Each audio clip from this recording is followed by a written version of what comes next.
விநாயகப் பெருமானே, தங்கள் அருளாலும் அம்மையப்பர் கருணையாலும் எங்களுடைய தாய் வழி தந்தை வழி வழிபாடு செய்து வருகின்ற குலதெய்வத்தினுடைய அருளாலும் எங்களை பெற்றும் வளர்த்தும் ஆளாக்கிய தாயார் அவர்கள் பருவுடல் வைத்து நுண்ணுடல் இருக்கின்ற அவர்கள் ஆன்மா இறைவனுடைய சாலோக சாமீப சாரூப சாயிற்று நிலையாகிய முக்தி பேரை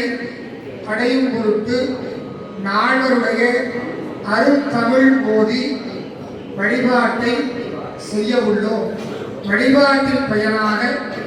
அம்மையார் அவர்கள் இறைவனுடைய திருவடியிலிருந்து அருள் செய்ய வேண்டுமாய் வழிபாட்டை செய்யக்கூடிய அருளாணையை தந்தரிட வேண்டுமாய் தங்கள் திருவடிக்கு மலரிட்டு விண்ணப்பம் செய்கிறோம். எடுக்கும் மாக்கதை இன் தமிழ் செய்யுங்க நடக்கும்